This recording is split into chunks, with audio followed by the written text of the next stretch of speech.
वो जो बांगड़ बिल्ले कहते हैं कि ये कायनात खुद ब खुद चल रही है, इसके अंदर कोई गॉड नहीं है इसको चलाने वाला, ये सिस्टम ऑटोमेटिक है, कोई कंट्रोलर नहीं है, ये बेलगाम भाग रही है, चल रही है, दौड़ रही है। तो आज मैं कुछ चीज़ें उनके लिए रखता हूँ सामने, जो लोग उनके हाथों ट्रैप हो गए वो भी गौर कर लें कि ये कितने बड़े बेवकूफ़ हैं, और ये भी गौर कर लें कि मैं कितना बड़ा बेवकूफ़ हूँ। आज थोड़ा सा पता लग ही जाए कि कायनात कितनी खुद ब खुद चल रही है और कितना खुद ब खुद होता है या नहीं होता।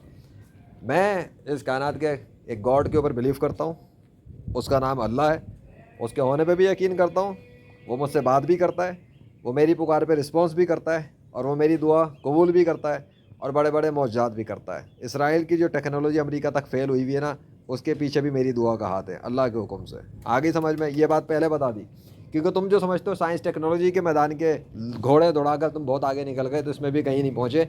अभी मेरे पैर के जूते के बराबर है गैर मुस्लिमों की सारी टेक्नोलॉजी, ये बताना ज़रूरी है। अब सुनो, अगर मेरा अल्लाह चाहे तो इस दीवार को सोने की दीवार में तब्दील कर दे। अगर सोने में तब्दील हो जाओ तो क्या बोलोगे? क्या बोलोगे? बोलोगे कि ये वीडियो एडिटिंग है। अगर इस दीवार के बजाय इस दीवार को वो जानवर में तब्दील कर दे तो बोलोगे मौजज़ा है। अगर मौजज़ा हो जाए तुम्हारी आंखों के सामने, फिजिकल वर्ल्ड में मेरे सामने पब्लिक खड़ी हुई हो, और मैं इसकी तरफ इशारा करूँ और अल्लाह से बोलूँ कि इसको जानवर में बदल दें, और वो इस दीवार को हाथी में, सांप में, बिच्छू में बदल दे, तो क्या बोलोगे? कि दीवार है, दीवार से सांप कैसे हो गया, दीवार से हाथी कैसे बन गया? ट्रांसफॉर्मेशन की बात करो, फिजिकल ट्रांसफॉर्मेशन, जिसको लोग कहते हैं ना हो नहीं सकता, ये इट इज़ सॉलिड दीवार है। यही सॉलिड दीवार किसी और चीज़ में तब्दील हो जाए, चलो ये दीवार फूल में तब्दील हो जाए, फ्लावर्स में तब्दील हो जाए, ये पूरा का पूरा जो है ना ये सब पिंक कलर के फ्लावर्स बन जाए, तो क्या बोलोगे? बोलोगे नहीं ये वीडियो एडिटिंग है। और अगर वीडियो एडिटिंग नहीं है तो फिर कहोगे वाकई में किसी खुदा ने किया। ऐसी ही चीज़ें कहते हो ना। अगर ज़्यादा ही अकल के अंध होगे तो तुम बोलोगे नहीं गॉड जब तक आएगा नहीं हम तब तक नहीं मानेंगे, फिर भाड़ में जाओ मेरी बला से। क्योंकि अगर गॉड होगा तो गॉड कोई ऐसे ही काम कर करके दिखाएगा ना जो इंसान नहीं कर सकते, और वहाँ इंसान की मुदाखलत भी नहीं होनी चाहिए। मतलब मेरा काम नहीं होना चाहिए कि मैं इस दीवार पर रंग फेरूँ, मैं इस दीवार पर सोना चढ़ाऊँ, मैं इस दीवार को हटा के फूलों के दरख्त लगा दूँ, वो फिर मेरा काम कहलाएगा। तो एक काम वो है जो इंसान करता है, और एक काम वो है जो खुदा करता है। अगर इस कायनात में खुदा है तो फिर उसे अपने काम करके दिखाने चाहिए, कॉमन सेंस की बात है। और अगर इस कायनात में गॉड है ही नहीं तो फिर खुद ब खुद कुछ होना ही नहीं चाहिए। खुद ब खुद नेचर के लॉज के अगेंस्ट नहीं होना चाहिए। जो लोग कहते हैं नेचुरल। अब मैं पूछता हूँ नेचुरल चीज़ों के हवाले से कुछ पॉइंट्स, तुमने अपनी अकल को इस्तेमाल करना है और मेरे नेचुरल वाली चीज़ों पर गौर करना है। जब गौर कर लो फैसला खुद कर लेना कि गॉड है या नहीं है। क्लियर है? Let's start. इस शाख की सारे पत्ते टूटे हुए सिवाय उस एक पत्ते के। अगर ये कायनात बगैर गॉड के चल रही है तो उस एक पत्ते को किसने बाकी रखा, बाकी सबको किसने उखाड़ के फेंक दिया? मेरी वीडियोस के अंदर ये सब चीज़ें मौजूद हैं, माजी की वीडियोस में, कि ये पत्ते किस तरह से मौजूद थे, क्या था। सारे पत्ते एक एक करके तोड़ दिए गए या टूट गए तुम्हारे बकौल। तो अगर सारे टूटे थे तो वो एक क्यों बाकी है? उसको किसने बाकी रखा? ये वीडियो बनाते वक्त जब मैं खड़ा हुआ ना आके, बिलखता हुआ सूरज, लाहौर शहर के अंदर पारा चढ़ा हुआ है, मीडिया की रिपोर्टें आई हुई हैं, ये सूरज तप रहा है, गर्मी मार रहा है। अभी मैं आके वीडियो बना रहा हूँ, तुमसे सवाल कर रहा हूँ। अगर इतनी देर में ये कुछ हो जाए, ठंड हो जाए, छाँव हो जाए, कुछ भी हो, तब भी तुमसे पूछूंगा। दिखा इसलिए रहा हूँ कि अभी मैं आगे बढ़ रहा हूँ कुछ और पॉइंट्स पर। नीचे का फर्श भी दिखा देता हूँ, ये देख लो। ये जो ज़मीन के अंदर से निकल रहा है, ये जो ऊंचाई तक पहुँच गया, इसके अंदर अगर ये सारे के सारे पत्ते बदल के फूलों में बन जाए, ये इनकी बात कर रहा हूँ, ग्रीन की। अगर ये सारे ग्रीन पत्ते अगर इसी तरह रहते हैं तो सब में ही नज़र आ रहे हैं ना, ठीक है, कॉमन सेंस, नेचुरल तो यही है। लेकिन ये पत्ते अचानक से ख़त्म हो जाए, डिसअपियर हो जाए, और इनकी जगह पिंक कलर के फ्लावर्स आ जाए सामने, और ये पूरा फूलों में बदल जाए, तो तुम क्या बोलोगे? अगर मैं अल्लाह से बोलूँ कि इनको फूलों में बदल दें और दिखा दें, और वो फूलों में बदल दें, तो तुम क्या बोलोगे? यही बोलोगे ना कि किसी ने किया है, खुद ब खुद तो हो नहीं सकता ना, खुद ब खुद तो ये कंडीशन होती है। क्लियर हो गया? तो फिर आगे चलते हैं। ये जो बड़े बड़े तुम्हें पिंक कलर के फ्लावर नज़र आ रहे हैं दरख्त के ऊपर, जहाँ इसी दरख्त पे जहाँ पिंक कलर के बड़े बड़े फ्लावर्स भरे हुए, ये सारे जो पिंक फ्लावर्स भरे हुए इस दरख्त के साथ है, यही दरख्त पत्तों के अंदर भरा हुआ था। इसके सारे पत्ते ख़त्म करके, सारे पत्ते मुराद यही कि कुछ में पत्ते मुझे तो नज़र नहीं आ रहे, वो पत्ते सारे ख़त्म करके, तोड़ के, मिटा कर, उसके बाद इन सारे दरख्त की टहनियों के अंदर से ये पिंक कलर के फ्लावर्स निकालने वाला कौन है? मुझे बता दो। अगर ये ग्रीन रहते हैं तो ये पिंक फ्लावर्स में कैसे तब्दील हो गए? किसने बदला? अल्लाह ने बदला। तुम बता दो किसने बदला? मुझे तो पता है मेरे अल्लाह ने बदला है। तुम अगर किसी और को ला सकते हो तो ले आओ। ये दरख्त ज़मीन के अंदर से निकला, ये दरख्त ऐसा नहीं था। इस दरख्त को अल्लाह के नाम में किसने तब्दील किया अगर इस कायनात में कोई गॉड नहीं है?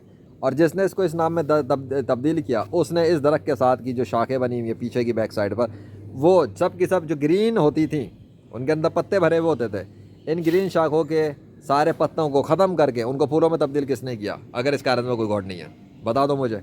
अगर अल्लाह नहीं तो और कौन है?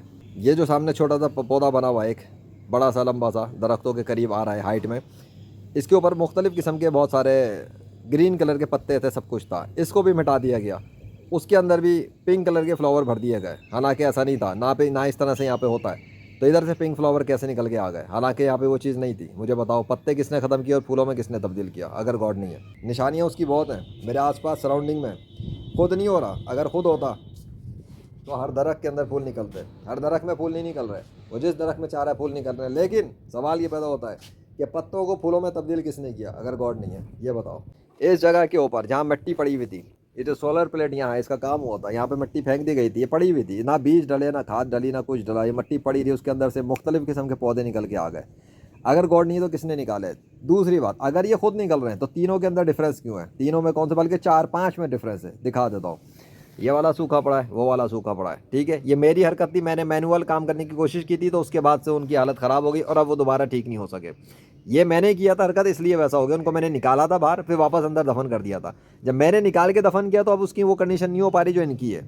मैं, अगर इंसान की ज़्यादा ताकत है और ये मिट्टी को कोई संभालता नहीं है, तो मेरे हाथ लगाने के बाद मिट्टी वो काम क्यों नहीं कर पा रही जो करना चाहिए था? दूसरी बात, ये जो है इसके अंदर देखा जाए तो ऑरेंज कलर के इतने सारे मौजूद ही नहीं है, ठीक हो गया। अगर इसको देखा जाए तो इसके अंदर ऑरेंज कलर के मौजूद है, क्यों? ये डिफरेंस क्यों है? फूल इसके अंदर आए हुए हैं, उसके अंदर आ गए, पहले फूल ही मौजूद नहीं, अब अचानक फूल आ गए, कैसे? अगर फूल है, सब कुछ वही है, तो इसमें ऑरेंज को किसने रोका हुआ है और इसमें ऑरेंज को किसने बनाया हुआ है? इन दो के अंदर फ़र्क किसने कायम किया? अगर इन दो में ये फ़र्क है कि ये ग्रीन है फूल है, इसमें ग्रीन है फूल है, साथ में ऑरेंज भी है, तो फिर मुझे ये बता दो कि इसके अंदर के ग्रीन के साथ वो फूल और इस सारी चीज़ों को ख़त्म किसने किया हुआ है? फिर भी इनको बाकी रखा हुआ है। और बाकी रखने के अलावा फ्रेश पीस भी निकाल दिए, कुछ सुखा दिए और कुछ की कंडीशन ऐसी रखी है जैसे साफ पता लग रहा है कि इसकी इस कंडीशन को किसी ने जानबूझ के ऐसा बनाया हुआ है। बताओ कौन है? अगर गॉड नहीं है, मैं कहता हूँ अल्लाह ने किया। वो उसको महीनों गुजर चुके हैं, यहाँ पर उसको महीनों गुजर चुके हैं। आधा ताज़ा रहता है, आधा सूखा रहता है। क्यों? पूरा क्यों नहीं सूखता? पूरा क्यों ताज़ा नहीं है? अभी तक इतने महीनों से इसके बावजूद इसकी कंडीशन में आधा ताज़ा आधा सूखा ही क्यों बाकी है? मुझे बताओ इसका जवाब। अगर गॉड नहीं है, मैं कहता हूँ अल्लाह ने करके रखा हुआ है। ये जो ज़मीन से निकला हुआ छोटा सा, बिल्कुल छोटा सा है, इसकी साइज़ और हाइट देखी जाए तो कुछ भी नहीं है, बस एक फिंगर की तरफ आता है। इसको इतने से को निकाल के इसके अंदर फॉरेन फ्लावर्स किसने बना दिए? अगर ऐसा मुमकिन है तो बाकी सारे क्यों नहीं बने हुए इस तरीके के, जो इस तरह के हों? सारे होने चाहिए थे, बहुत सारे निकलने चाहिए थे, बाकी नहीं निकले, एक ही क्यों निकला है? सवाल तो है। ये इतना बड़ा होता है तब इसके पास जाकर इसमें फूल बनते हैं। वो बच्चा है छोटा सा, उसमें फूल कैसे बन गए? गॉड है तो हो रहा है, खुद ब खुद ये नहीं होता। खुद ब खुद होता तो बाकी सब में होना चाहिए था। इसको भी मैं दिखा देता हूँ, वैसे तो तुम्हें नज़र कुछ नहीं आएगा, मेरी पिछली वीडियोस देख लेना। इसके अंदर ये आधा ताज़ा था आधा सूखा था, जिस तरह वो वहाँ पे रखा हुआ मैंने दिखा दिया। ये तब तक ताज़ा रहा जब तक इसके अंदर टमाटर मौजूद था और जब तक मैंने तोड़ा नहीं था। जिस दिन से मैंने उसका टमाटर तोड़ा और खा लिया, उस दिन के बाद इसमें तब्दीली आना शुरू हुई। पहले भी आधा सूखा था और आधा ताज़ा था, लेकिन उसके बाद ये पूरा सूख गया। क्या टमाटर ने रोक के रखा हुआ था? क्या पहले कोई वजह थी? क्या ये मेरा इंतज़ार कर रहा था कि तुम जिस दिन तोड़ोगे तब मैं सूखना शुरू होऊंगा? नहीं, जब मैंने तोड़ लिया इसका काम पूरा हो गया। अल्लाह ने एक ही निकाला, बाकी कोई नहीं निकाला ऐसा। और जब वो टमाटर मैंने खा लिया तो अल्लाह ने इसको सुखा दिया, क्योंकि वो है।